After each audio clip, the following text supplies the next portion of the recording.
Welcome to Spirit Switchboard. I'm your host, Carrie-Lynn Shellhorn, and you are listening to us live on the United Public Radio Network and the UFO Paranormal Radio Network, 105.3 in the Gulf Coast and 107.7 FM in New Orleans. If you are interested in finding out more about the hosts and the shows that UPRN has to offer, you can head to uprntalkradio.com, find out more about our hosts and shows. You can access all of our archives. We have all kinds of new shows that are starting. There is something for everyone. It's not just high strangeness and paranormal. So you are more than welcome to check that out.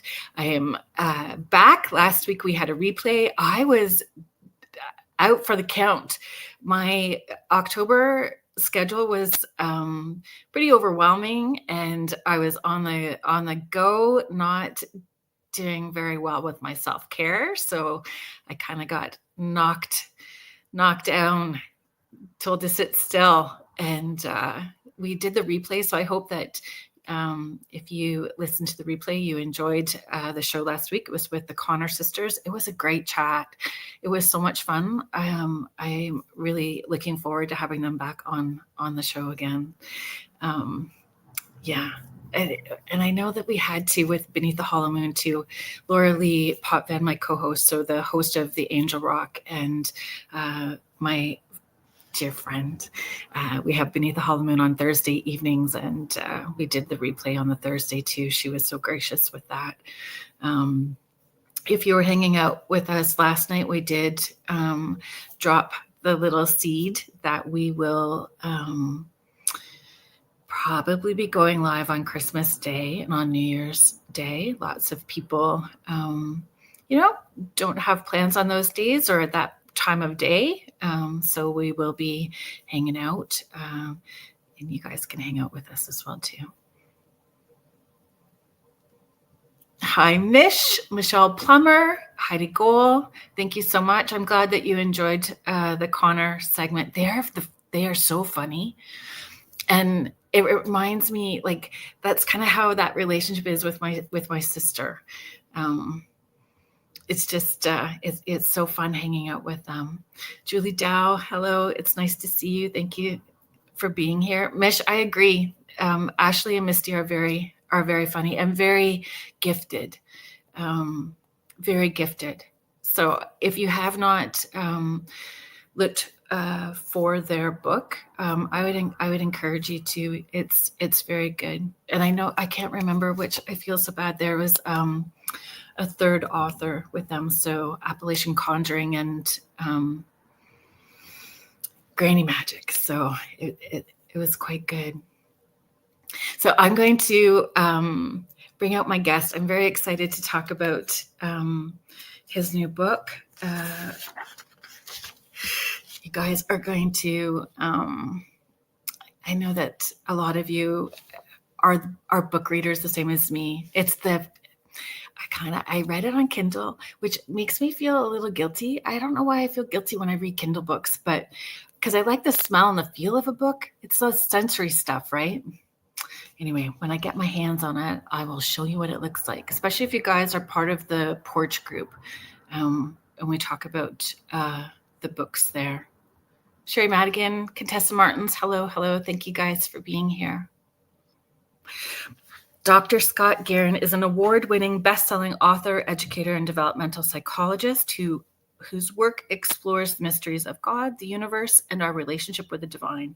With 2 master's degrees and a doctorate in human development, he spent over 2 decades as an adjunct psychology professor at Kean University.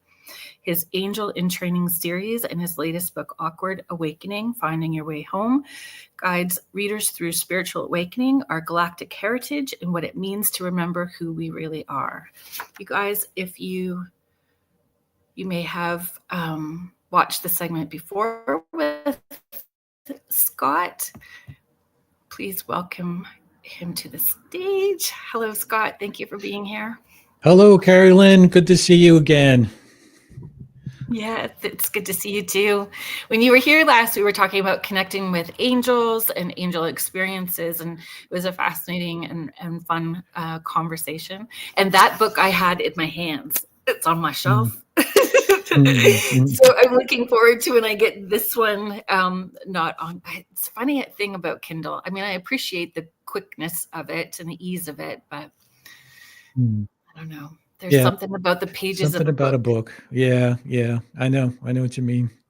Yeah, especially one that you can refer back to.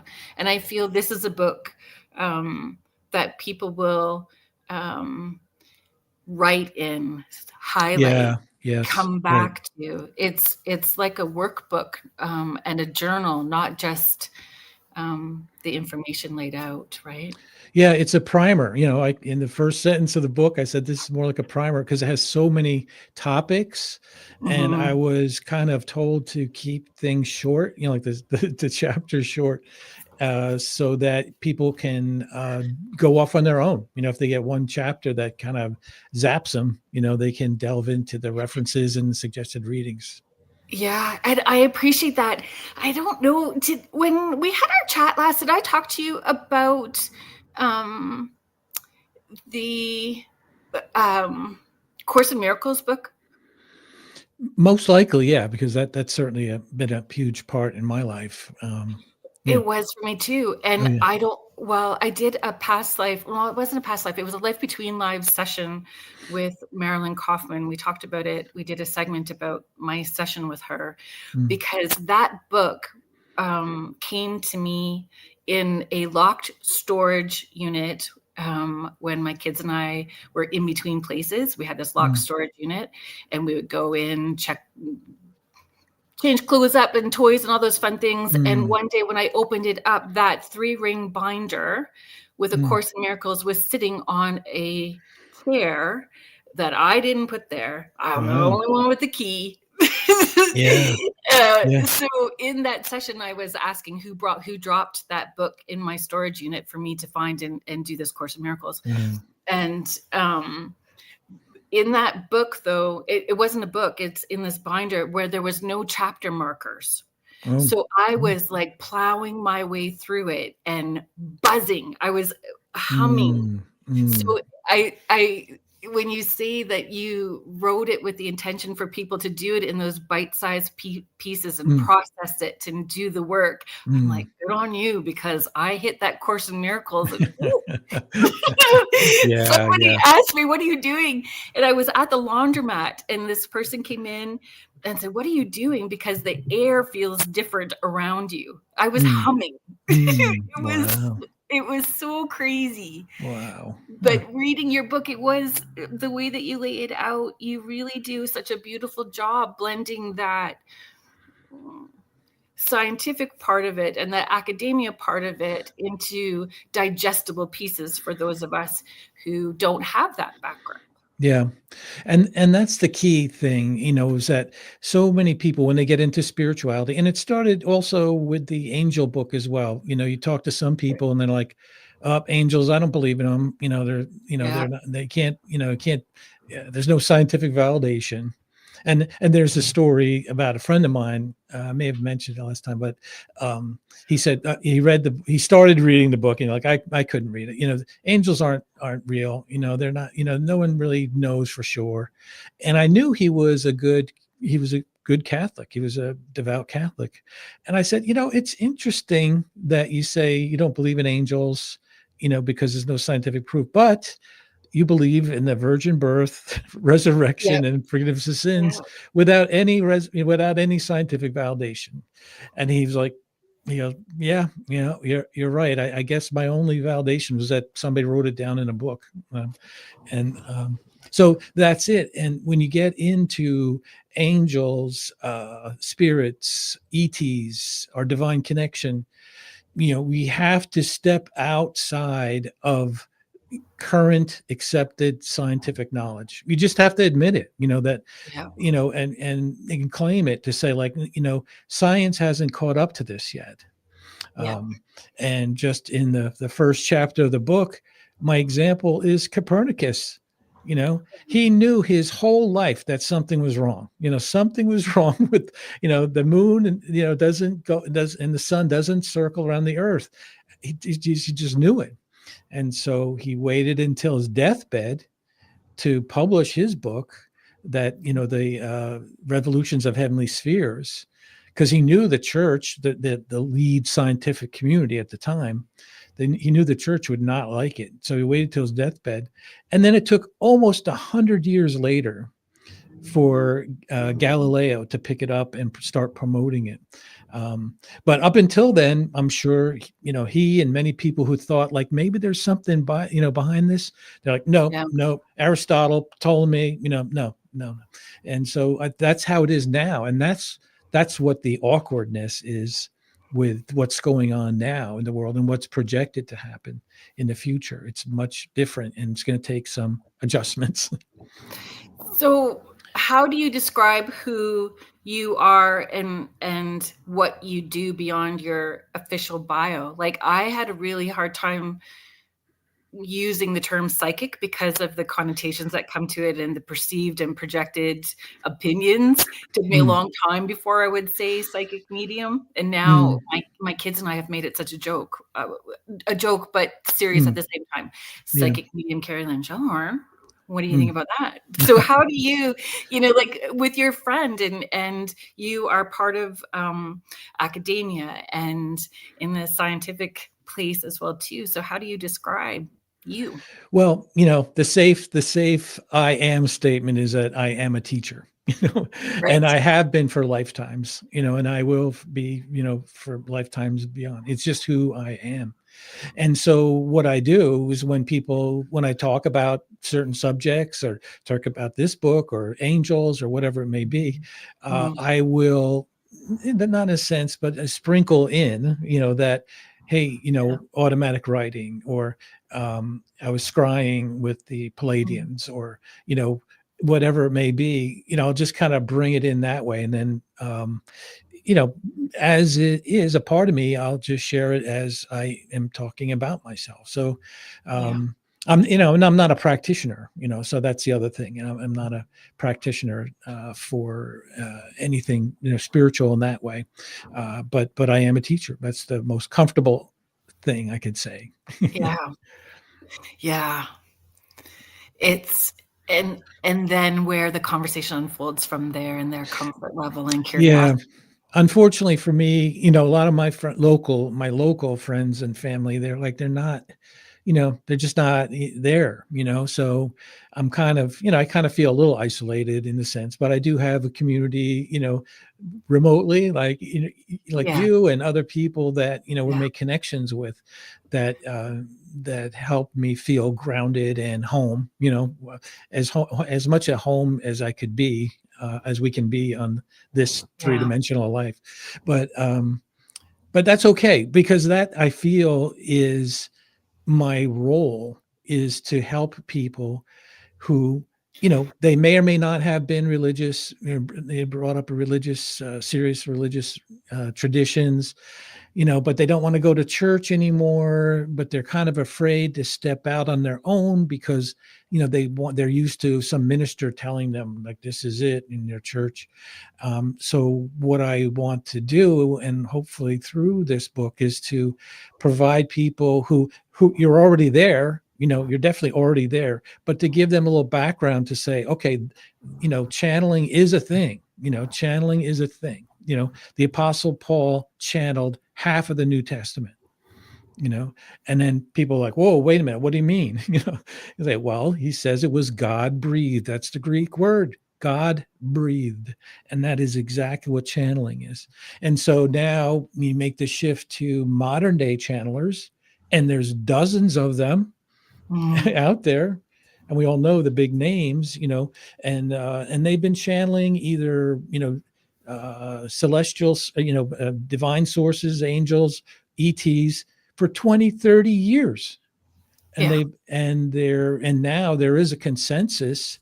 And that's what got me going, that the more I read, the more we are in the midst of an awakening, and it started in probably 2012, and we're rolling along. And that's why the world is such a mess right now. It's the storm before the calm. And so, that's how it kind of got me going on this topic. And was that the experience that prompted the book? Or Oh, was there a well, specific experience? Was there well, like a there was. cosmic 2x4? No, well, yeah, in a sense, yes. So how it started was that I had written the Looking for Angels book with Nichole Bigley 2 years ago, and I was Yeah. kind of done doing what I could to promote that, and it was about 6 months. And I'm like, I don't know, something I feel like something's in me that needs to get out. I don't know what it is. So I got an email from Gaia, the Gaia organization, about a trip to Egypt, a 12-day trip to Egypt. And it was the pre-Diluvian period, which is the period in Egypt which is most associated with spiritual activity and interactions with the spirit world. So I'm like, okay, I'm in. I'm in, but it was a lot of money. It was a lot of time away. And so I was like, I don't know. So this was and 10% discount was coming up on the Friday, right? It was like Wednesday. And so that Wednesday, I happened to have booked a Akashic record reading with Melissa Sparrow, a medium and energy healer. And she, and I signed up for the Akashic record reading. I had never had one done before. So I didn't know if they would answer my question. Should I go on this trip or who knows, Yeah. So I go on this thing and 3 months earlier, I booked it. So I have this reading. It starts out, a lot of things, past lives and different things about me, which was interesting. And she says, there's something about a book. There's something about a book.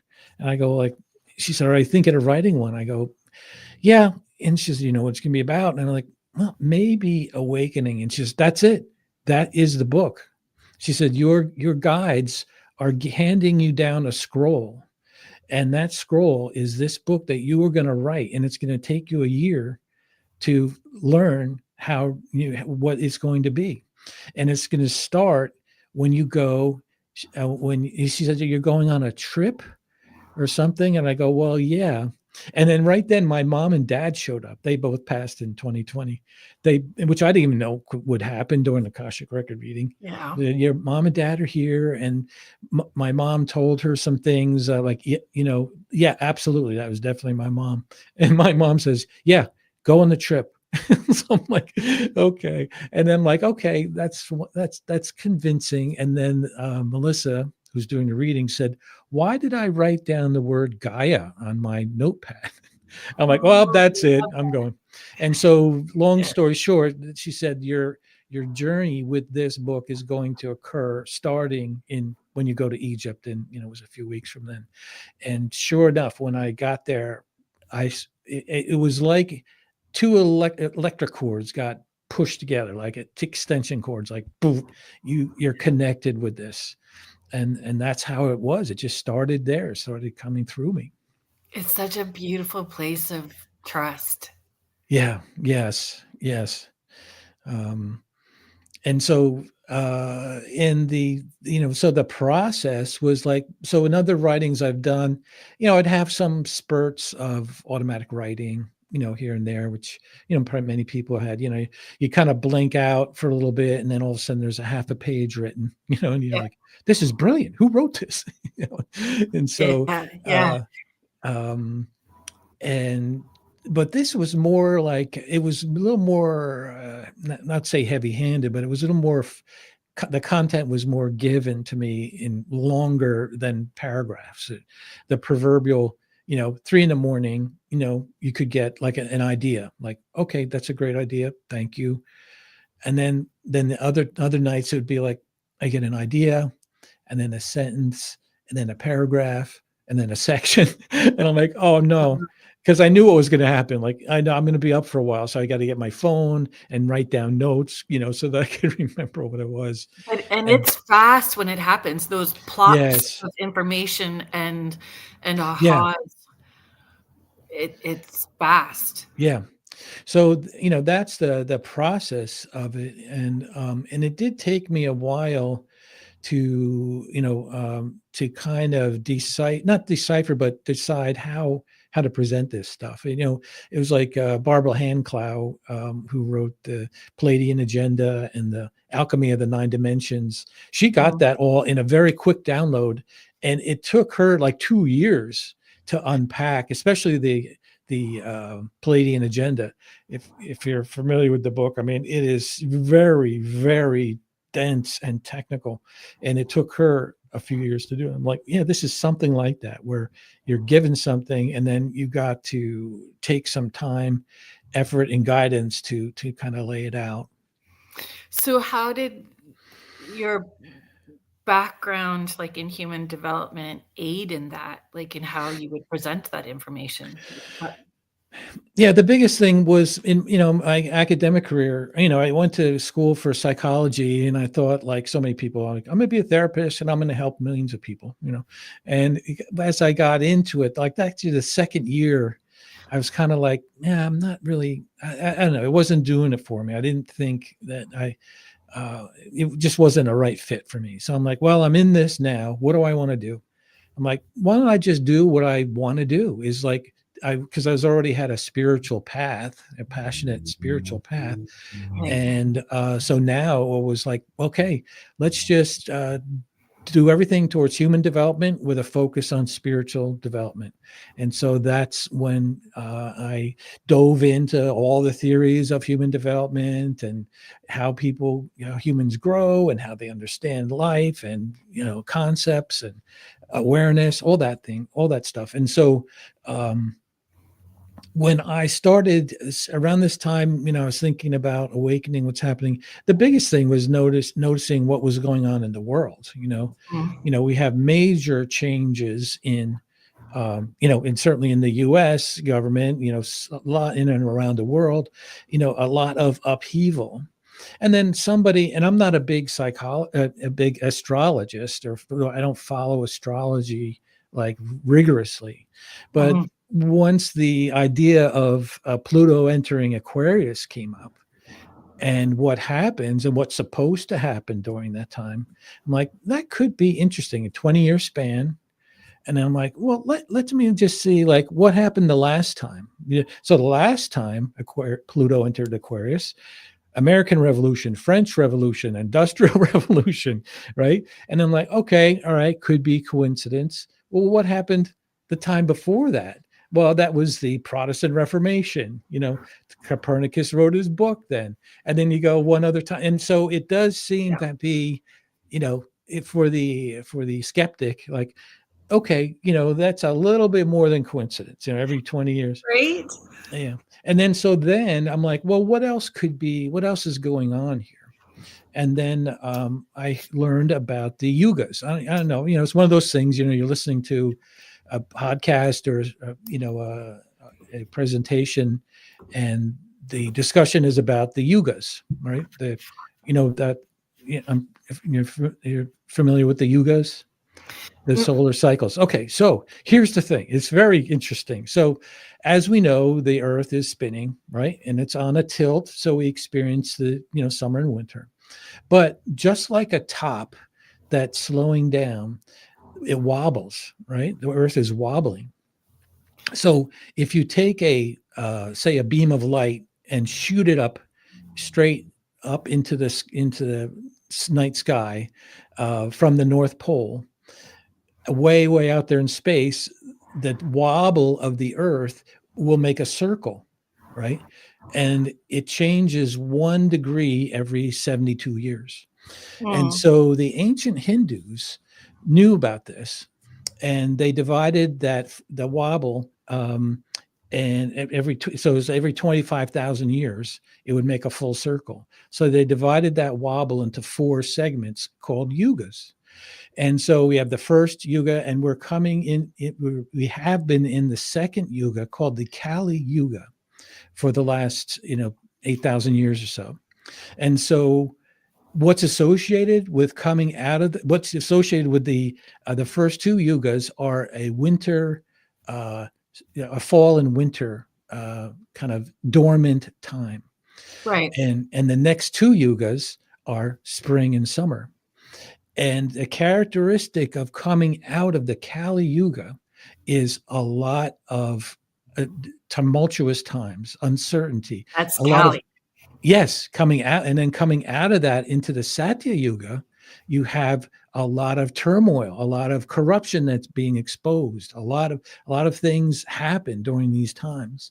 And then after that is a time of great expansion, the golden age, supposedly for another 14,000 years. And so we're right in that center. Then I stumbled upon the Mayan calendar. Yeah, it ended in 2012, but it didn't go away. It just reset. And when it reset, it's known for spiritual awakening, these types of things. So, and then you just start looking and talking to people, psychics and astrologers, and everyone's pointing to the same thing, Yeah. that this is a time. It's so And funny that you said that about astrology, because I was kind of the same. And then I had a little bit of guilt about that too. I was kind of poo-poo on the mm, astrology, right? And I'm like, how can I say that I'm a psychic medium and I'm connecting this way, but I don't want to be open to astrology? So mm, then I found my friend, Joni Templeton Skinner, and she's a forensic astrologer, and she's brilliant, and I love her, and she has taught me so much. And she said the same thing. She said the way that all of the outer planets were shifting and changing, and the way that everything was happening, she said, is biblical. It is mm, unprecedented. It mm. is blowing even the astrologists' minds that Yes, yes. they don't know how to predict what exactly is going to come, because some of the way that these have lined up have never lined up in a way for them to research back in history. Oh, right. Okay. Yeah, I see what you're saying. Yeah, she's like, it's incredible what's happening. So Mm, I I I'm with you. These little mm. golden nuggets that Yeah. are there for us to access is exciting and thrilling, and all the more reason for us to have that place of center and groundedness that we can come back to when it is chaotic around Mm, us, mm. and Yeah. that center of home within us. So I loved when you initially emailed, um, saying that the book was coming out and you'd like to be back on. I did a little hurrah in my chair that you called it Awkward Awakening, and it wasn't something a little more polished. It Oh, was yeah. it Yeah. was so truthful, and I was just Okay. so appreciative of that. Because can you talk about the name of the book even, Yeah. and why you felt okay with calling it Awkward Awakening, Yeah. Finding Your Way Well, Home? certainly awakening, means, is almost, it's almost a general term now. Awakening, Yeah. some people talk about the ascension and going to the fifth dimension, or if it's like, okay, but on a human level, and getting back to the human development side, there are empirical changes happening, people, associate, not associating with religion, more than ever, people purchasing, psychic services more than ever. And then the kicker for me was when I stumbled upon, Yeah. some work about the people meditating on the world in the world, and that is rising significantly in the United States. It's like tripled since in 19 like in 2017 or so.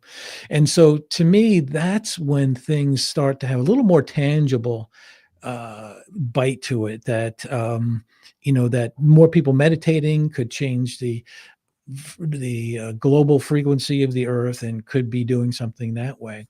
And so and on the human development side, okay, we have the yugas, we have the astrology, we have trends, but what does it mean for the individual?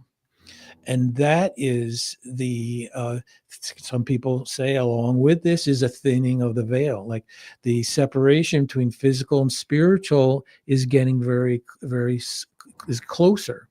So people are coming into and becoming aware of the synchronicities, and and maybe their dreams are becoming different now, and they're looking for something maybe a little stronger than they were before, about who we really are. Yeah.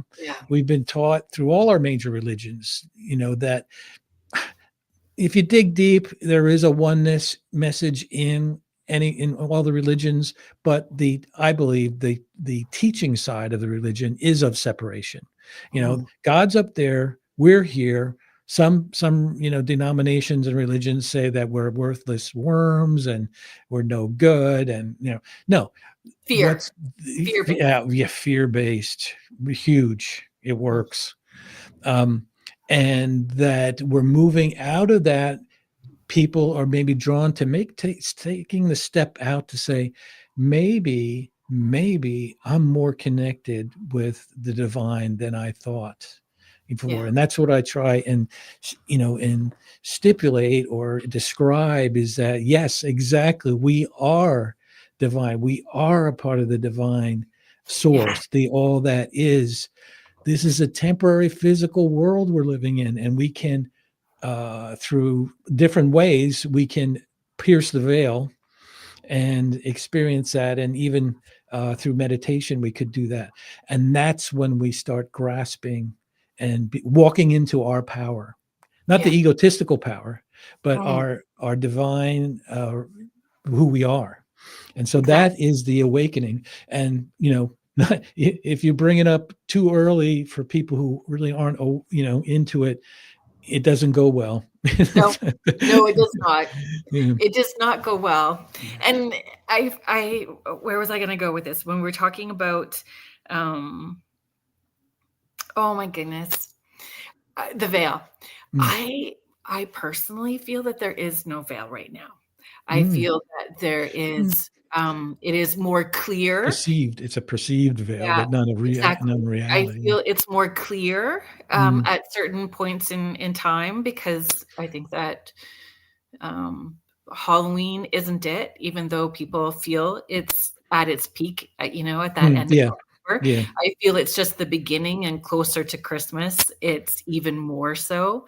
Mm. Um, in my experience, but I find there are more people who are seeing shadows out of the corner of their eyes, or light anomalies, or the Mm-hmm. synchronicities.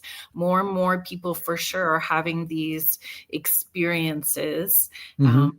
and asking. So, Mm. those are some of those signs, right? Yeah. When they're Declares. asking, am I crazy, Yeah. or Yeah. what is going on? So Yes. how, what are some of those um, key signs Yeah. that you would say people experience? Well, we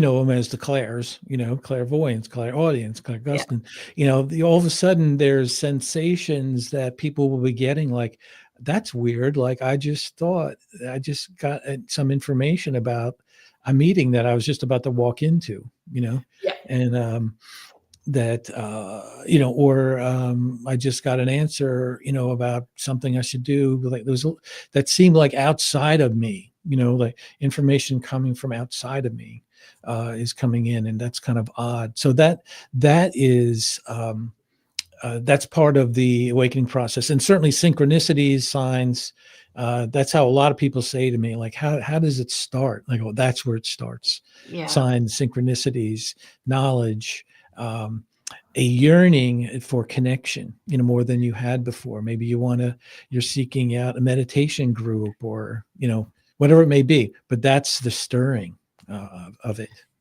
Exactly. And there's got to be something more. Hi, Mish. I am seeing you guys. I am seeing the comments coming up, and I'll get to them as I can. Please know that I'm reading them and seeing. And if you guys have questions for Scott, just put them in the chat, and we will bring them up. Hi, Carrie Fast. Hello, Jody Schott. Cindy Waghorn. I love that you popped in right when we were talking about frequency. Cindy has Mm. a fabulous energetic healing modalities that she offers to people, and her business is called Surrender and Shine. Mm. Mm. It's beautiful. I also, yeah, that uncomfortableness, that there has to be something more, when they Yes. feel almost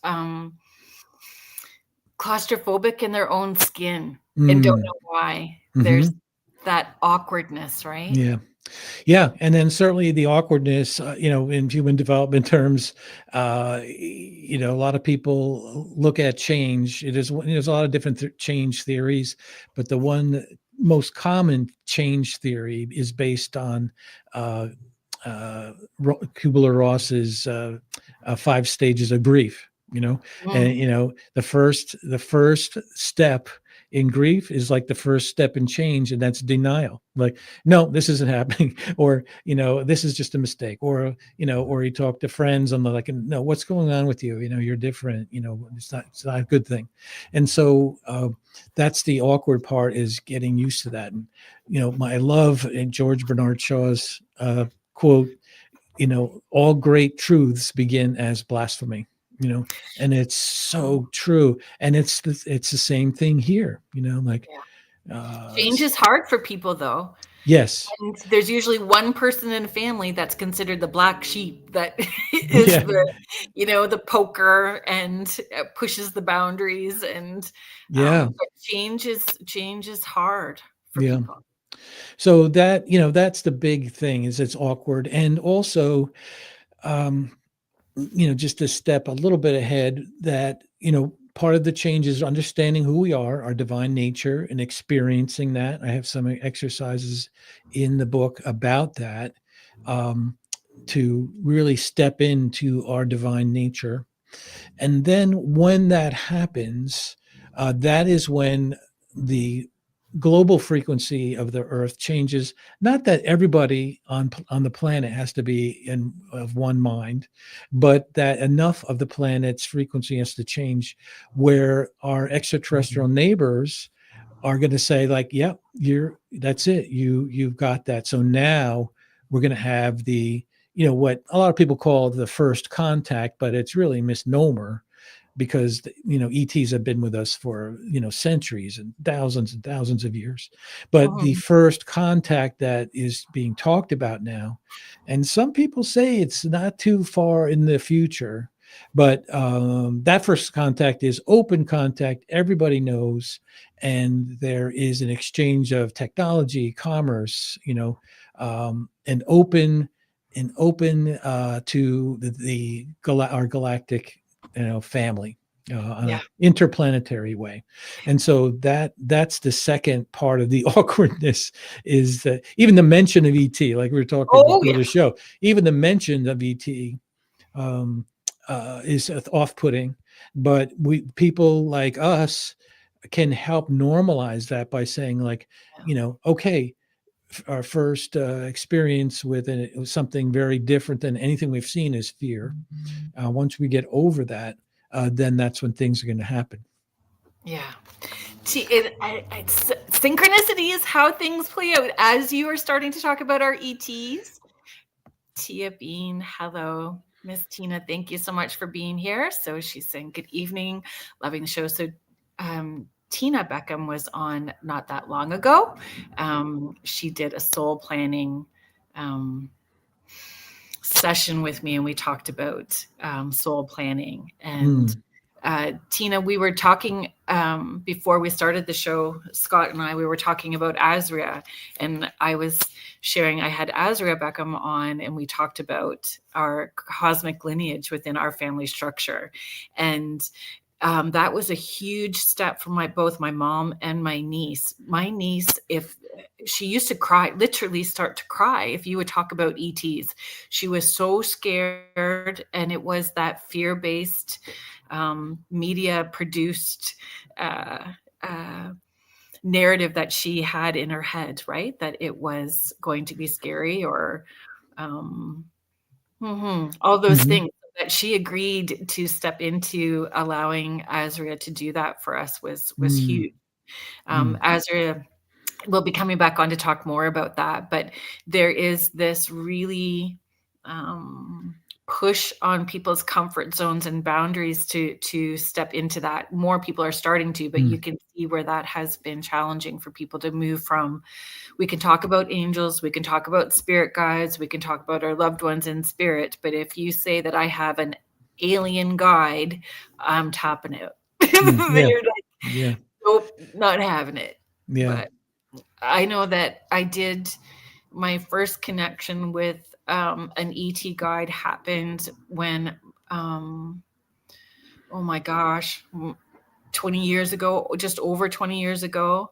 And Mm, they showed me, my oldest is in the autism spectrum. And so I was doing a lot of alternative healing modalities with him.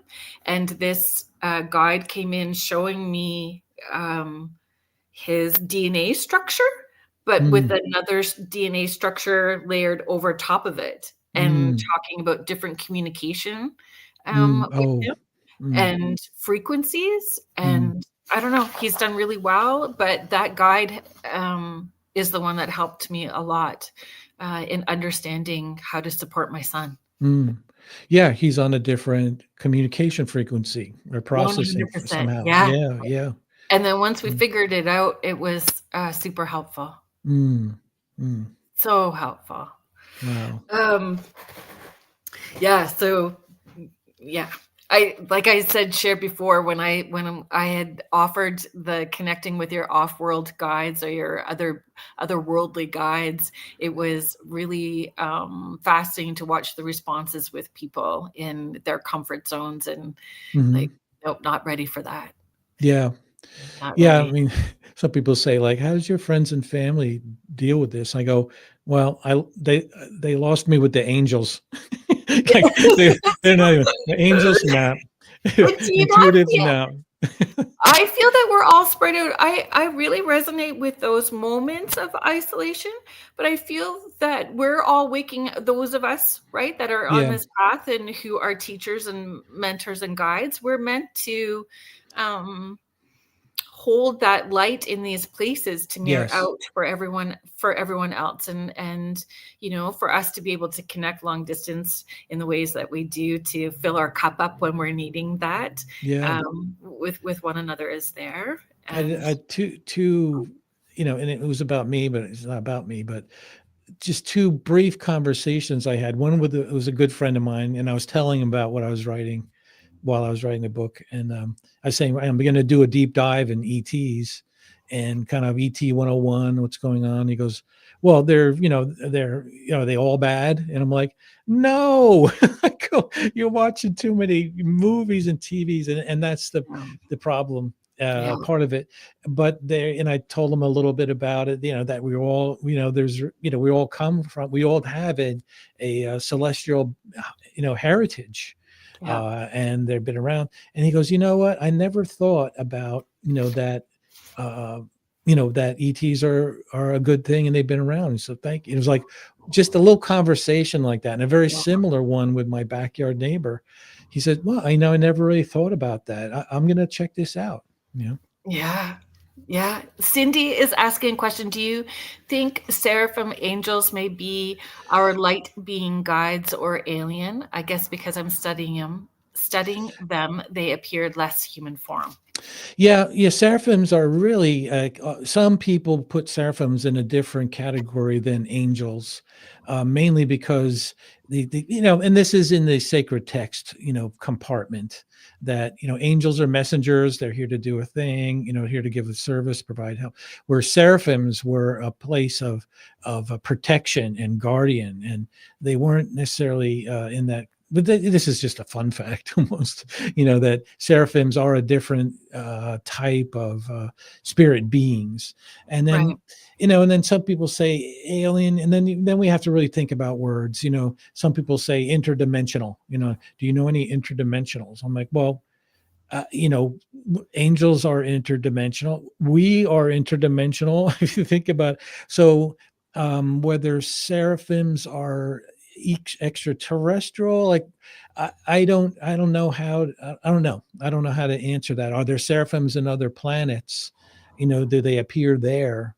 Um, uh, And what one person's truth may not be somebody else's truth in that moment. And it doesn't mean that that person's truth isn't still truthful. Like yeah. Cindy could Yes. be having this experience and it is your truth and this is what it is for you. But Mm, if we're multidimensional beings connecting in with other multidimensional beings, it's just, yeah. I mean, at one point in time, I was told, I was a Pleiadian, I was an Arcturian, I oh, was a gray, and I'm like, I've had a proclivity to Palladians, um, and I have that now, but I don't know, and so we all could have that celestial. We all have a celestial heritage, in that sense.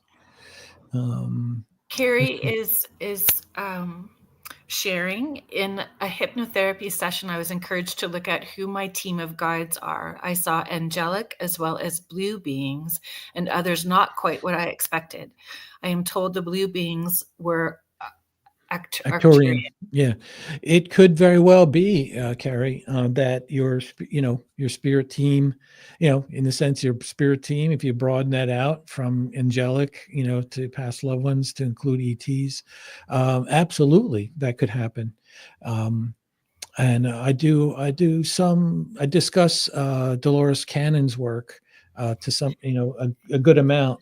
And in those hypnotherapy sessions where she started working with people who were abducted, then all of a sudden it flipped to her communicating with the ETs through that. Yeah. And then she wrote, for 40 years, dozens of books about this. And so, absolutely, you can be in contact with, with not only angels, past loved ones, with ETs as well.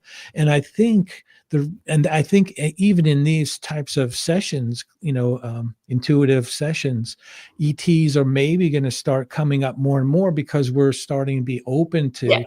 their energies coming in and being aware and like, oh, who's that being over in the corner there? Yes. So It's happening. It's yeah. happening for me. Like, I noticed that Yes. Personally, and I've also noticed in investigations or even in the seances that I've had, if we are using the spirit box, which is what that was originally meant for, was connecting or trying to connect with ETs, that we are having what sounds like ET coming like ETs coming through, like the sounds that are coming through are not like English or another language that we would understand, like German or something like that. It is definitely ET sounding, where we're all kind of going, what the heck? And for me, and then I guess it's the way I kind of process these things, but the energy feels different. Yes, it does. With the ET versus the angelic realm. It's like the ETs, for lack of better words, the ETs are kind of crisper, like more concise feel, and then the angelic is more like softer. I don't know. That's the only way I can explain it. Cindy is saying yes. What you shared, that makes sense. I guess we don't know till we experience them. Yeah, and so I have a few chapters on how to connect, and the one is preparing for contact, which I think is one of the most important. Well, there's two important points. One is how to connect with the divine and understand that we are part of the divine. We're a hologram, all that, we're a part of all that is. And the second part is that we can connect with our extraterrestrial neighbors. And so I have a pretty detailed chapter on how to prepare for contact. And then I have a full chapter from a friend of mine, Marty Rawson, who is a really talented and skilled ET contactee and practitioner. And he has a whole chapter on, on a protocol on how to do that. So, so I help people, if you're really into connecting with that, you can learn about how to do that. Do you feel personal healing and accountability is important prior to that, like doing some reflection on your belief systems or traumas, even like just building up to that? Yes. Yeah. So here's the big aha moment, that one of the big aha moments for me in this book was understanding the biggest block, not only to that prohibits us from feeling connection with the divine, the source, and grasping that. The same thing is the same block in our communication with our extraterrestrial neighbors. And that is that our consciousness is compartmentalized. And I learned about this mainly on the ET side, where Lisa Royal Holt, great author, was channeling Sasha Palladian, and she said the problem is that humans are stuck in one conscious level. And it's and the analogy is suppose you can divide a person up. Their head and shoulders are the conscious level, and then you have the torso is the subconscious level, and then below the torso is the unconscious level. And those are three minds, right? And so we go about our just the way humans are now. We're kind of focused on the conscious level, what's going on in the physical world, blah blah blah. And if we have a dream, if we have something, at night or in the meditative state, we kind of like, yeah, that's a secondary thing. The real focus and we're zeroed in on this conscious level. And so she said it's sort of like, and she gave this analogy. Suppose you're in a conference room, and there's someone speaking in the front of the room, and you're in the back, and all you can see is their head. So you can see their head tilting and moving. You can hear them, but you're kind of limited in what you can see of that person. If you're sitting in the middle of the room, maybe you can see their torso, and you can see their hand gestures, and you can see a little bit more of what's going on and get more information, the nonverbal cues and things like that. And that's the subconscious. And then if you're sitting in the front row, you can see their legs. You can see if their legs are crossed, if they're pointing, if they're whatever it may be. And she said that's a good example of the three levels of consciousness. And ETs can see all of them all of the time. All right. Conscious, subconscious, and unconscious. They can look at you and me and see what's going on. So where the block is if people have unresolved issues within themselves, and bringing in Carl Jung's work, the shadow work, very important in this whole thing. Because if you're conflicted, if you have things that you're, and then classic Freud and Jung's purview, it's the unacceptable parts of yourself, the ugliness part of yourself, the things you're not proud of. Those things, if you don't resolve them and accept them, not change them, you don't have to change them, but you just have to accept them as part of yourself. In an unconditional love, for yourself, then that's when your body will have a cohesion of thought and emotion that ETs will be able to look and see a clear picture of you. Mm-hmm. And the best example I can see is like, suppose you move into a neighborhood and you want to get to know the neighbors next door.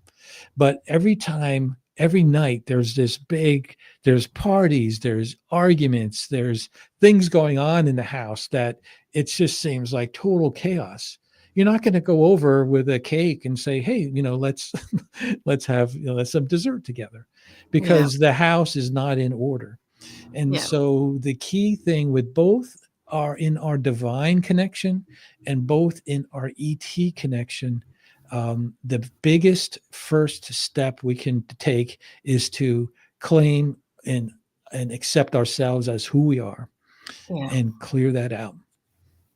And really understanding who we are, why we are, and where it comes from. Forgiving ourselves. I don't know where I just read this. One way to do that is to picture yourself in a mirror, standing in front of a mirror, but picture a very bad and ugly reflection of yourself. And when you're doing that, you come closer, look into your eyes, and connect with your heart, and then reach out and pull the ugly part of you together. And so that's a point, self-love, self-acceptance. That's one way to do it. And so to me, we can't underestimate the power of that. And so I have well, go ahead.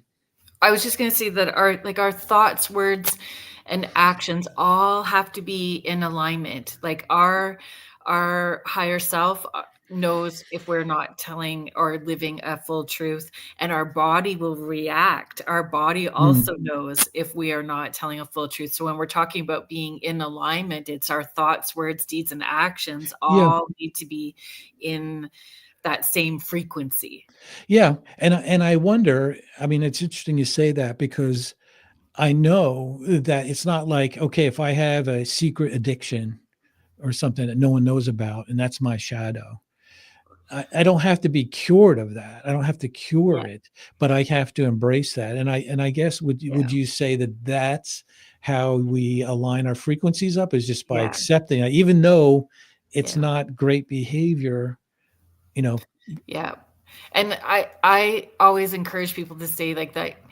Uh, I'm in the process of loving myself wholly Mm, and completely. And then you're yeah, following it up by taking the actions to work on the things that are needing to be worked on, right? Because yeah, then it's a truthful statement and you're not telling yourself a lie, yeah, yeah. you know? But that's a big thing because and I say in the book that doing the shadow work isn't like, okay, take 15 minutes and write down the things that you're not happy with about yourself, and then you Oh, go like, oh, okay, yeah, that I'm afraid of heights, I had whatever, some sort of addiction early on, and then go on from there. No, it's much more deeper than that, and mhm. that's what Sasha said is the key to people's fear of the unknown and fear of the ETs. It goes back to your shadow self, that the fears buried deep inside you, even in the unconscious level. Unconscious means you have nothing, you have no idea where that came from. No, But once you free that up, then you will be able to, you have a better relationship or better experience when you yeah, meet or see, a gray or a reptilian or, you know, anything different than a yeah. modern day human. When I'm doing healing work, I always ask for it to go past, present, future, alternate Mm, realities, alternate yeah. dimensions, in all directions of time, space, and Yes. dimension, because I just wanna make sure that I'm getting it, even if I'm unaware of where it may be coming from. Transmuted Yes. back into love, and thank you very much. Yeah. It's like Yeah. it Yeah. just, to make sure that I'm doing that work on multi levels as well too. Mm. Yeah, and the Buddhist Vipassana meditation 10-day retreats. I did a few of those, and if for people not familiar with it, it's a 10-day silent retreat. You meditate for about 8 or 9 hours a day in segments in the Dharma Hall, Wow. and the first 5 days is calming your mind. The second 5 days is scanning, and the scanning is looking for densities, which are hurtful behaviors that Mhm. attach themselves to your body in symbolic ways, but they're there. The key thing is that is the Buddha came up with that because he realized that we come into this world with hurts and proclivities that came from other lives that we don't know anything about just because we don't know what happened. And so it's the same thing there. Like, and I love the way you said that you go in all directions because Yeah. we have many different life experiences that we are all learning, right? We all made dumb, mistakes and or whatever we wanted to learn, experience a certain thing in a certain life, and Yeah. we got to make sure that we forgive ourselves for those. And remembering that we're multi-dimensional. I like Oh, that you brought up yeah. Interstellar. I think I've watched Interstellar about 12 times now, and it's still, Yes, I know. it's just it was so brilliant. It was just brilliant in Yeah. explaining that. I'm gonna bring this if before you comment on that, I'm going to bring Cindy's comment up when she said, I like that you said the first step. I often say that the 12-step programs can be used for spiritual awakening too. Yes. Yeah, absolutely. Yeah, absolutely. Very spiritual based, 12-step program. Yeah. Interstellar Yes. and multidimensional beings, and I I, I find, um, when we talk about the word power, it's awkward for some people, like when we say stepping into your power or Mm. feeling empowered. It's really about peace at the same time. Like, Yeah. Yeah, it's not a worldly like we see now power. It's a, it's almost a misnomer power. I mean, but it's yeah, stepping into our energetic body or stepping yeah. into our energy, who we are, And that accountability part, I use that word a lot, accountability. We are in constant co-creation with the universe. Mm. We are in constant co-creation. Every minute we are in constant co-creation. So it's a frequency that's going out, and it's responding back to us, and that we are responsible for Well, the so energy that we put out, right? would you say that we're accountable to ourselves in a sense? Like Yes. we're accountable to what Yeah. we're Yeah. creating in a sense, Exactly. and certainly our soul journey and that, but Yeah. what we see is what we've created, type of thing. Yeah, and that's hard for some people. Yeah, and it's so many people when you talk about ETs and things, and people make jokes about not jokes, but they look at Star Trek, and they go like, "Oh yeah, that's what it's going to be." I say, "Are you kidding me?"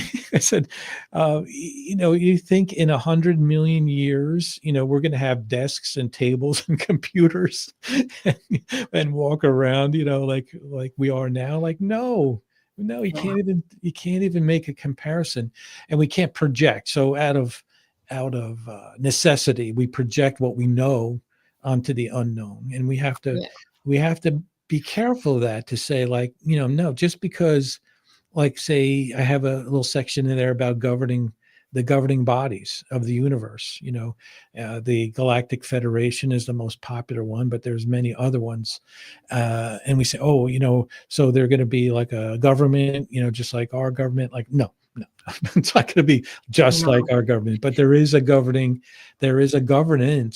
that is in place, and that kind of watches over things to make sure, really bad things don't happen. yeah. How would people recognize them multidimensional parts of themselves? Ooh, that's a good question. Um, I think you can experience them, um, in a number of different ways. There's some meditations that but Barbara and Jerry Hanclow have provided in their books. So you can, through meditation, you can experience dimensions. Mhm. I just listened to one of my favorite. This seems a little weird, but this psychologist Scott Taylor studied about 3,000 near-death experiences with people, and was observing their brain wave changes and this and that at time of death. And he developed a bunch of guided meditations to simulate what the brain is going through at time of death, where you can do it on your own, and you're not in danger of dying. It's not like, well, he'll Right. take you right up to the edge and Is bring it you. like binaural beats? Well, that's in the background of a lot of his stuff. Yes, yeah, Okay. yeah, that I use and those that. a lot. Yes, there's soundtracks of that you can listen to, but in his guided meditations, he'll take you through. Um, this one today was meeting your spirit guide and your guides. And the way he does it, he has you relax, but then has you, I can't give it all the details here, but he has you moving outside of your body and Hmm. going to a place, someplace else, to meet Yeah. a comfortable place that you can meet with your gods.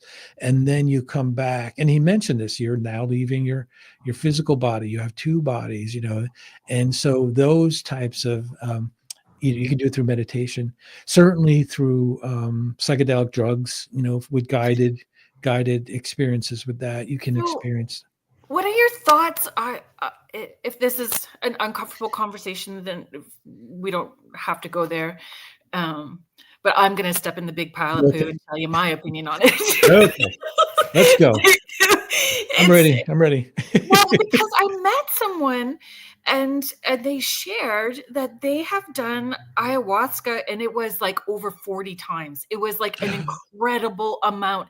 And I'm like, is that even safe? Like with the same person? Is that not like Mm, greedy just about money with that person at that point? mm, I understand I understand the why people want to have those experiences, and maybe once or twice or potentially just to attain it, but do you still not have to do the work? Like, I know, like, you would still have to do shadow work, you would still have to do breath work and understanding mm. yourself, and I would feel like you still need to pull back some of those layers to really get to that place without needing the psychic doubt. It's not saying Yeah, that it's bad. I just thought that was such a astronomical number to me that it was yeah. still avoiding doing the work. Well, Is that my judgy? Maybe it's first judgy on my part and not understanding, but yeah, it'd be anyway, that interesting was if you could dig a little deeper into that person, like why they did that. yeah, But outside of that, we still could have the proclivity to escape and want to be not here. You know. so I get that. In Yeah. one session that I had, um, they, my team, other person's team, when they were showing me the loved ones that were crossed over, I went to this place where I was seeing their loved one sort of wrapped in gauze and they were floating, and what I perceive as angels were singing, and there was colors I can't Mm, describe, the language I can't describe, and it was the most unconditional love I have ever felt. mm. So when I came back from that experience back into the moment to say, we're going to try again in a couple of months and we're going to see if your loved one's out of the healing spot, we're Mm, just going to, I was in a funk for a mm. few days after because that was home feeling Yes, yes, until it clicked that, I can get to that home feeling in other ways as well too. And yes. then once I did that, then I was good. But I did have a pretty awful couple of days where, I just wanted that home feeling, and here Well, was too uncomfortable. I mean, frankly, too, some people could have an addiction, personality. Like, I want to get out of here, so I'll do drugs, I'll do this, I'll do that, I'll do ayahuasca, I'll do whatever. But I say we can't, and we could experience that even with the angelic Mhm. stories that many times I've heard, where the most impactful ones that impressed me was when a person, hears something downstairs at night. They go down, they don't see a figure, they don't see a winged person, but they just see an orb, a glowing light. And when they look at it for 15 seconds or so, they get unconditional love, like overpowering love. Yeah, And that's all they got out of it. And then, that there was nothing more.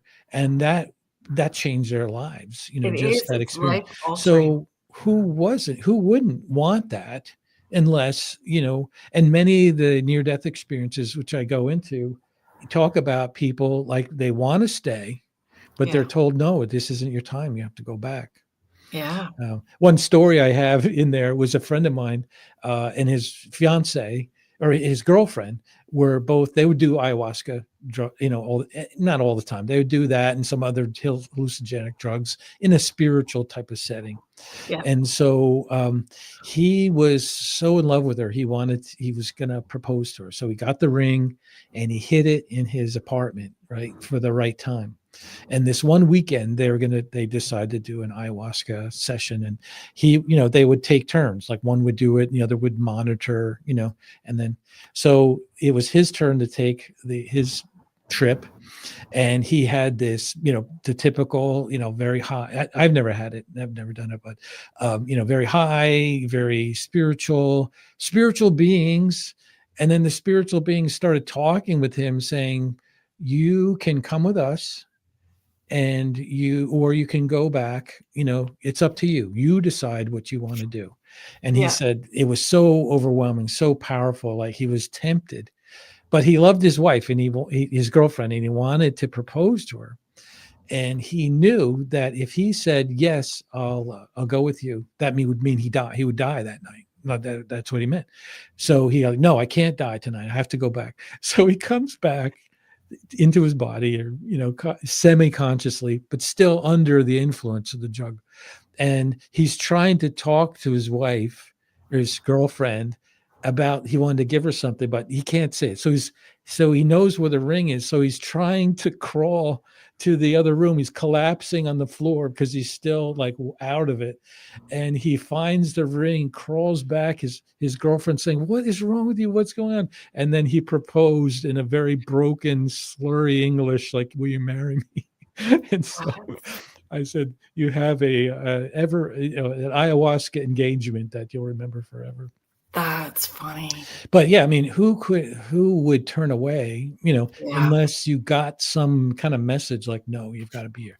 And we also have to think about, you've probably run across this, and listeners, where spirits and guides will say, like, we envious of you. Like, you can walk around, you can go and buy clothes, you can go and watch a sunset, you can have dinner with a lover, that's what you have in the physical world, and so every now and then I remind myself, like, we have to enjoy this, even though it sucks at times. Yeah, we could enjoy this, because who knows when we'll be incarnated again in a 3D world. Oh, I don't want to be. And thank you. Nope. And it's anyway, I don't want to. Thank you, Carrie, for reminding me about the station ID. So if you are just listening to us now, thank you so much for being here. You are listening to Spirit Switchboard, and I'm your host, Carrie Lynn Shellhorn, and you are listening to us live on the United Public Radio Network and the UFO Paranormal Radio Network, 105.3 in the Gulf Coast and 107.7 FM in beautiful New Orleans. If you are interested in checking out more of what UPRN has to offer, you can head to uprntalkradio.com to find out more about the hosts and shows. There's always new shows coming on. Ron Moorhead just signed up and has his show here on the network on Monday nights, which is very exciting. And so today's guest is Scott Guerin, and we're talking about his latest book, Awkward Awakening, Finding Your Way Home. So thank you for being here. Yeah. So where were we going to go next? I know what I think maybe the next step would be is what things do you do to stay grounded? Because, when I find when people are really waking up or stepping into that, they are information seekers. They are gathering information in so many different sources and ways, and they just get on this big path. So what steps do you use to stay grounded? Or would you suggest for people to stay grounded on this path? Well, I think, whatever sensation that you're into, reading, going for a walk.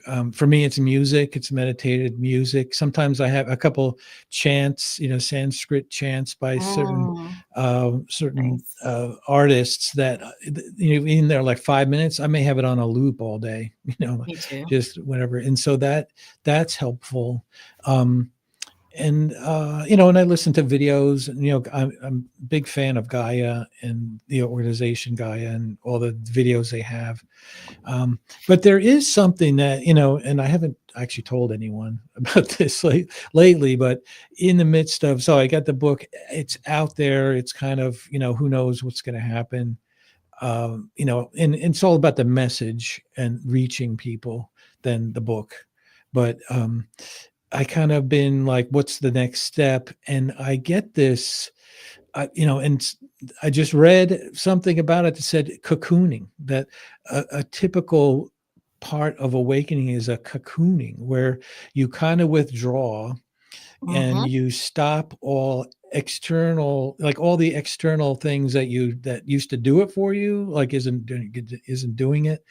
And it's not a bad thing, but it's teaching you to dig deeper, than you were. So the yearnings that you had to grow, and you go to the usual places, usual people, this and that, meditations, whatever it may be, that's not doing it. That means you're going to go through a growth period, and that don't be concerned. Just kind of, go with it. And so I kind of feel like I'm in that now. And certainly sessions like this is great for me. It's just very lively, and thank you so much for keeping this platform up and going and so lively. It's a wonderful thing, but through, I think that's the one thing is in the awakening process, there is that type of thing, and then there is a real letting go. There's a letting go of things that you've been doing, like if you're, your family or your partner, like, well, wait a minute, why you want to go to whatever, a retreat, or why do you want to go to a ET sighting group function, whatever it may be. You have to, Yeah. if it depends on how supportive they are, but at the same time, you have to, there's change involved with awakening. So that's And the surrendering. yes. And it's that was something that I wanted to talk about. I just want to bring up a couple of things. Mish is let's see if I can bring it up. We are Yes, yes, blessed. we can't forget that. We can't forget that. We are blessed to be here. Yeah. And thinking all paths lead to the same place. Yeah. Yes. It's true too. And Darlene, I want to bring this up. So funny, you've been on my thoughts last couple of days too. So I'm just going to share. I have so much love for my daughter, Emma. Darlene's daughter, Emma, recently passed away. That I'm bursting. I'm not sure what to do with it. I almost feel like I'm going crazy, but I won't. I'll keep on going with this incredible love. I just keep wondering what she's doing and where she is right now. All I know is that love for self, that's hard, and for each other is what it's all about. With Emma, Emma was and is so easy to love. As I type this and hearing both of you, maybe this is not what you're discussing right now, learning. So, Darlene, I hold so much love for you and your family in my heart, and grief can be a very hard, not a block, Hard but it thing. can disconnect us a little bit. And so you need to be very patient with yourself in this time period. And Yeah. And if you're led to, reach out and connect with her, now, I mean, she didn't go anywhere. no, She's just another, in a sense, frequency away. another frequency. And so when you're ready, some people, it might take a little time, but when you're ready, maybe seek out a medium, that can help you connect and know. A friend of mine had her brother died, and she missed him so much, loved him so much and missed him. And I go, are you interested in connecting with him? And she said, yeah. And I gave her a name of a really good medium. And I said, did you call the medium? Like after a couple of weeks, she's like, no, I don't want to bother him. I'm like, what do you mean bother him? You're not going to, this is a whole different world here. And I'm sure they want to make connections as well. They may have to learn how to connect. Well, this is it. And Darlene, I'm sure that she's with Dick, and Dick will give her the ins and outs. And I don't know, Darlene, if you remember when we connected and Dick called you guys on his cell phone, and he'd been gone. I don't know for how long he'd been gone at that point. And he called the cell phone, and it came up with him calling. Wow. So I know that Emma will do the same, because her love was fierce. Was fierce. So I'm here for you anytime. Yes. You're surrounded by people and beings who love you, including her. Yeah, for sure. And maybe this is a good time to ask that question that I had for you about when we talked about compartmentalizing. When we get on this path, I feel that's part of the stumbling blocks for people at the beginning, that it's not a yoga class Thursday at 7, meditation class Monday at 6. It can be that, but it's a 24/7 flow. Yes. You get into this space where it is recognizing that making your dinner is also spiritual, and that the frequency and mindset that we put into everything that we do is a flow. Yes. Yeah, and it's a kind of a weird term, but being aware that you're aware can be a freeing thing. And what it kind of means is that if once you practice it and you can start realizing that what we're seeing and feeling and doing right now is one thing, but there's an us in a sense that's one step behind that, and that's our eternal soul, our being that is that we can tap into at times. And once you do that, then a lot of things can happen. You might see more of your soul journey, you may have a more of a long-term view of where you're going. But that's the one thing that some of the, like Stephen Greer, who's a big teacher about connecting with ETs, and I would say the spirit world, is Yeah. that going beyond our sensations, like being aware of our sensations and going beyond that, that they're just sensations. I don't know if I'm making myself clear enough or not, but Yeah. it's that being aware that we're bigger than what we see on this Yeah. physical plane. And it's really hard to articulate and to teach people about being present, right? And for people who are grieving, and are in that grief, that mind chatter is there, right? Yeah. All of Yeah. that mind chatter really can get in the way. And so it's in the non-thinking moments Mm. that those aha. And it doesn't mean you're not doing. You can be doing things, but in a non-thinking Yeah. way. That's the subconscious, it's like you're not focused on it. You're letting things go, doing kind of not mindless things, but that type of thing, or you're meditating or going to sleep. Those are the times when spirit can really speak to us in profound ways. But Yeah. in our 3D existence, we're like, that was just a dream, or it wasn't really real, um, So um, do you find like writing it out or saying it, like if you say it, you claim it, or we tend to believe what we write or what we read. So if we write out those dreams, or we say it to somebody, or expressing it helps yeah. validate it. Yeah, yeah, sharing it with other people, "Hey, I had a dream," that people that get you, certainly writing. My, my connection with the Palladians is writing, and it's just one-sided writing, like, they just write through me, and I don't get to ask any questions. They just write it out for me, That's and amazing, eh? I yeah, know. Have you connected with Lily Nova at all? no. She had an amazing experience, I think, in 2020, and she started channeling ETs and having this contact experiences. And she says, like, she'll wake up in the middle of the night, it'll be 3 o'clock in the morning, and they are giving her the information, and she has to Mm, just start writing. yeah. And just no different than any other guide. If a guide or somebody was coming through, right?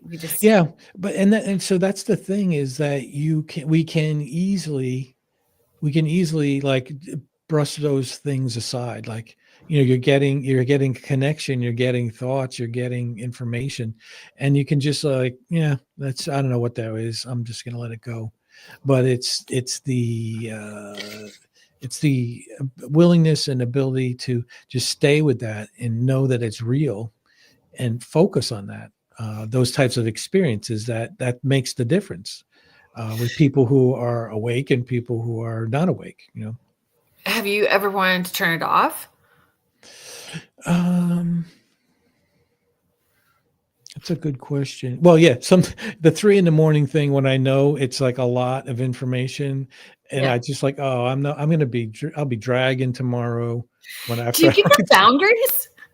Do you tell Well, them, like, yeah, Saturday isn't okay to wake me up at 3, but like for the week, no?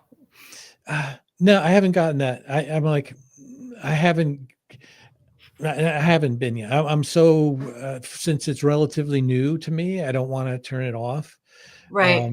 And there hasn't been anything, so that, yeah, that's just me at this Yeah, moment. yeah. I think 'cause I was a single parent for such a long time with 4 children that I was like, I had rules and boundaries with them all. I was like, Mm, "No, no. yeah, Nighttime, I am sleeping and I'm with you guys all day with yeah, work." Like it is that job. So yeah, pretty clear, but I find for me, it's almost overwhelming as soon as I wake up. That's why I am very structured with my routine first thing in the yeah, morning because it comes in like a flood. yeah, yeah. Like today, I had a few things planned, but I had to get these out in my Yeah, mind. And then the other thing with boundaries, I think that I probably emphasize more is the boundaries with the harmful entities, spirits, and ETs. can you discuss Uh, that? well, yeah, I mean, I was working with this.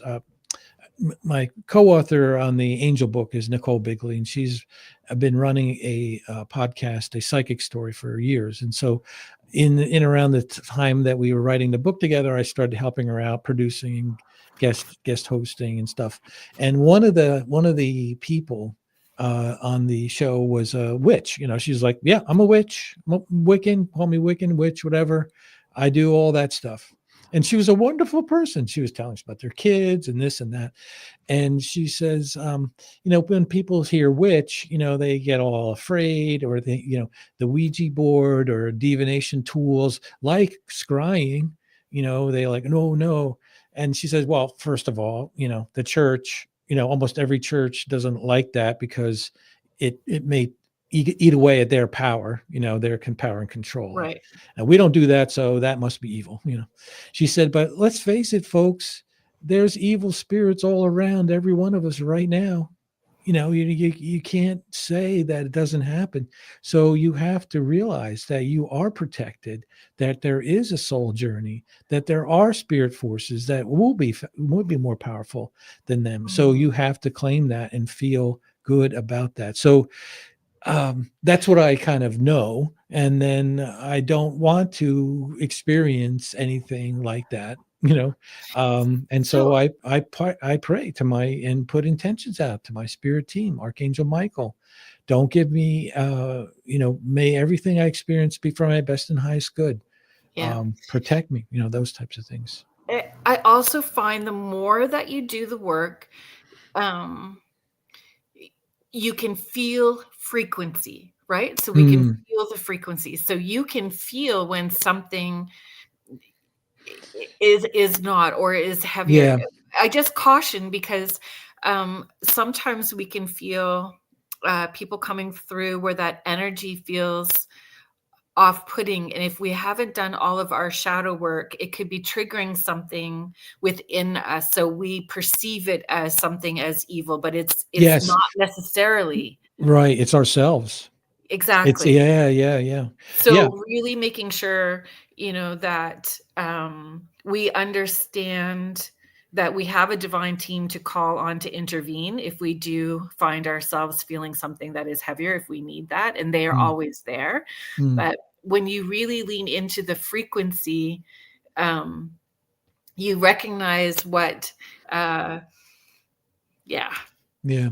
not evil. I don't like using that word evil, but is Yeah, lighter dark and or head heavier, danger. Yeah, darker. yeah. Yeah, and you can take the right steps with that. I've been wanting to, even though I know I have connections, and I've been certainly in the writing of this book very much influenced by and given information by my ET, spirit guides, ET friends, and I've been wanting to, part of me wants to have like an experience, like maybe go into a spaceship, maybe get away. Yeah. But then I'll say like, yeah, but please don't give me anything I can't handle, And so they're probably like, make up your mind, Scott. I'm like, what do you Oh, want? yeah.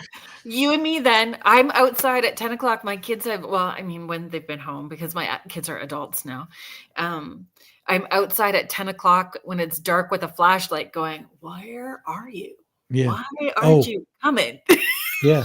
I tell you, a great app is called CE5, Close Encounters of the Fifth Kind, by Stephen Greer. Oh, Stephen yeah. Greer. Yeah. And he has protocols out there. You see, it can be a little controversial at times, but Yeah. he has protocols that will bring in that. And I've been, and so that's one thing to try and do. But I don't know, if I woke up and saw anything that's, over 8 foot tall in my bedroom, I think I'm going to freak out. I don't know if I can handle it. So that guy that helped me before was huge. Yeah. Well, yeah, I guess, it's Huge. all the situation too, But that frequency felt good. Yeah. Um, Yes. Right. Right. That's probably the biggest thing. yeah. Oh, yeah. I think I want to double check the name of this book to make sure that I'm doing it correctly. Yeah, Chris Bledsoe. Did you read? Oh, I've heard that name. Yeah. Yeah, so Yeah. UFO of God. Yeah. So I cried when I read his book, and then I read it 2 more times right away, because there was so much that resonated for me in this. It was interesting because it was a life-altering experience for sure when I started awakening. So when you do your awakening, you're having an awakening, you can have another awakening and Yes. remembering once you reach to a different level, which was Yes. with the ET stuff for me. Okay. And reading Good that, point. That's a great point. It's not a one and done thing. no, it's not. It is not a one and Yeah. done. Yeah. But with his book, he really, they're beings of light, and he sees them no different, like of God, that they are Yes. of this greater all that is. And when you watch him work, it really is just this breath, and he connects in and is energetically and he just connects in, and his brain waves go a certain way, and he calls them in, and those light beings start popping in, and you're watching them come. And so then it's like, maybe I haven't done the work enough. So I feel that's my journey that I'm currently on, is in that meditative space, instead of trying so hard, Right. pushing against it, creating my own block in trying so hard. I need to surrender and just see what happens in the surrendering. Yeah. I mean, some authors say the key component of awakening is forgetting everything that we know and just going back, releasing and going back. It's true. And then once you have that information, you can't go backwards. Right. You can't unlearn it. You can't unlearn it. You cannot unlearn it. And we interact with people differently as well too. Like there's peace. You don't allow, like, there's still hiccups in the day. There's still things that throw us off kilter, but we don't sit in that uncomfortableness for a long time, because we have the tools to maneuver through it with more peace. Yeah. Does that make sense? Yeah. The contributing author, Marty Rawson, was saying that, he says, Earth is the emotional university for the universe. And and I think he said, like, we can, I don't know if he meant progress or evolve hundreds of lifetimes in one lifetime on Earth, because of our experiences here, the density, the separation. We evolve so much, we mature so much faster than hundreds of lifetimes, not incarnated, not on Earth, Yeah. So what's one small practical homecoming step someone can take tonight after the show to move them one step closer to that authentic self, or in their awakening? Well, to me, is setting time, try a new meditation, guided meditation, maybe do a different type of meditation, to me, that it's all about the meditation, getting your mind out of this 3-dimensional world and out of where you are, and expanding that. So any type of meditation, or maybe push it a little bit more in a different experience, a different type, different person, to Yeah. get you, out of your own mind, into another. I think that's like the easiest thing to do, because we can all, there's thousands of things we can look up online for free and do that. So yeah, start with that, and putting the intention out that I want to, I want to awaken more. I want to meet my spirit, whatever it may be. And then having that meditation time to kind Yeah. of get the ball rolling, It really is a place of stating that you're ready, Yes, yes, yes. that Um, you're uncomfortable enough to make changes. yeah, I mean, the free will, like from every aspect I've heard from many people I've talked to, free will is a thing. We have guardian angels, powerful guardian angels that will not interfere in our lives until we ask them. Yeah. Or archangels, guardian angels supposedly can do that because they know our soul's journey, but archangels, seraphim, whatever, spirit beings, that they're waiting for us to ask. And so it's a big thing, and I agree with you 100% on that. Yeah. I thank them every morning for Yeah. the gifts that they bring throughout the day. So I just assume it's going to happen throughout the day. Yeah. And today certainly did. My as I was watching my car being towed away. Ooh.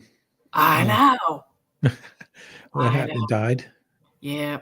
Oh, gee. Just for today. It was a minor inconvenience. But again, all the things that needed to happen for me happened